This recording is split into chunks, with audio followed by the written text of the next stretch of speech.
National conference के leader Omar Abdullah एक बार फिर आतंक और आतंकवादियों की मानो हिमायत करने लगे। साल 2001 में संसद हमले के दोषी अफजल गुरु पर बोलते हुए उमर अब्दुल्ला ने कहा कि अगर उनका बस चलता तो अफजल गुरु को उमर अब्दुल्ला फांसी नहीं होने देते। पहले सुनिए जरा क्या कहा उन्होंने।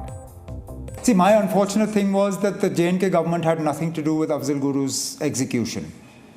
Otherwise, you would have had to do it with the permission of the state government, which I can tell you in no uncertain terms would not have been forthcoming. Why? It wouldn't have. We wouldn't have done it. I don't believe that any purpose was served by executing him. इससे पहले उमर अब्दुल्ला और उनके पिता फारूक अब्दुल्ला ने पाकिस्तान से बातचीत करने की नसीहत दी। ऐसे ही बयानों को लेकर अब कहा जा रहा है कि उमर अब्दुल्ला का आतंकियों और पाकिस्तान और आतंकियों से प्रेम असल में चुनाव के हार जाने का डर है। आखिर शेर कश्मीर कहे जाने वाले शेख अब्दुल्ला के पोते उमर अब्दुल्ला डरे हुए क्यों हैं? यह आपको खुद उमर अब्दुल्ला बताएंगे। पूरा ध्यान लगाकर सुनिएगा।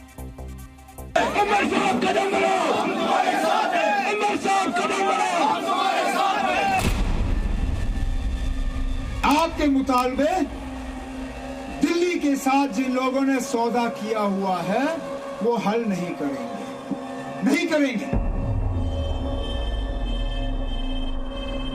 ये जेल से लोग मेरे पीछे इलेक्शन लड़ने के लिए क्यों पड़ जाते हैं?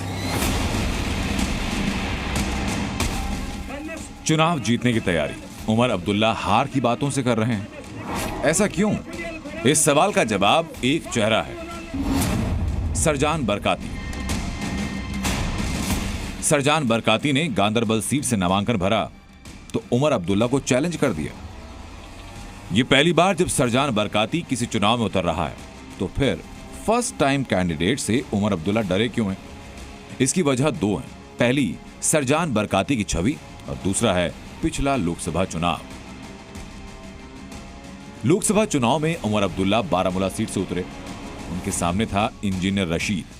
आतंकवादियों की मदद के आरोप में इंजीनियर रशीद तिहाड़ जेल में बंद है और जेल से ही रशीद ने उमर अब्दुल्ला को चुनाव हरा दिया। अब्दुल्ला परिवार का सदस्य लोकसभा चुनाव हार जाए, ये पार्टी के साथ साथ उमर अब्दुल्ला के पॉलिटिकल करियर के लिए खतरा है। अब विधानसभा चुनाव में उतरे हैं तो सामने है सरजान बरकाती, जिसकी छवि इंजीनियर रशीद जैसी ही है। सरजान बरकाती एक अलगाववादी है। आतंकी बुरहान वानी के मारे जाने के बाद बरकाती ने लोगों को हिंसा के लिए भड़काया, जिसके बाद बरकाती को गिरफ्तार किया गया। और यही है उमर अब्दुल्ला का डर कि कहीं इंजीनियर रशीद की तरह सरजान बरकाती भी अलगाववाद के एजेंडे पर ज्यादा वोट ना ले जाए। और शायद इसी वजह से उमर अब्दुल्ला ने गांदरबल के साथ साथ बड़गाम से भी पर्चा भरा। 2 सीटों से चुनाव लड़ने पर महबूबा मुफ्ती ने भी अब्दुल्ला परिवार की नीयत पर शक जाहिर किया। मुझे ये मालूम नहीं है, पर मुझे सिर्फ ये बात याद है कि उमर साहब पिछले 3-4 साल से एक ही बात दोहरा रहे थे कि जब तक जम्मू कश्मीर में स्टेटहुड वापस नहीं होगा मैं इलेक्शन नहीं लड़ूंगा, कतन नहीं लड़ूंगा। उसके बाद उन्होंने ये कहा कि यूटी में इलेक्शन लड़ना, चीफ मिनिस्टर बनना, तो मैं कल एलजी के दरवाजे पे एक चपरासी की ट्रांसफ़र के लिए खड़ा नहीं होना चाहता हूँ। तो आज उन्होंने अपनी वो जो बात को उसको बदल दिया, न सिर्फ एक बल्कि 2 जगह से लड़ रहे हैं। लोकसभा चुनाव में हार से उमर अब्दुल्ला को ऐसा झटका मिला कि अब वो वोट मांगने के लिए टोपी तक उतार रहे हैं, इमोशनल बातें कर रहे हैं और मकसद सिर्फ एक कि येन केन प्रकारेण जैसे तैसे चुनाव जीती जाए।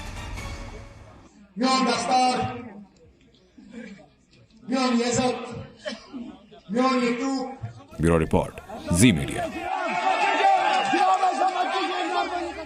तो ये आखिरी तस्वीर आपने देखी थी। उमर अब्दुल्ला वोट मांगने के लिए टोपी तक उतार रहे हैं, अफजल गुरु का नाम ले रहे हैं। लेकिन बीजेपी का स्टैंड क्लियर है। 2 दिन के अंदर दूसरी बार गृह मंत्री अमित शाह ने जम्मू कश्मीर की धरती से ऐलान किया कि घाटी में ना तो आतंक चलेगा और ना ही 370 कभी लौटेगा।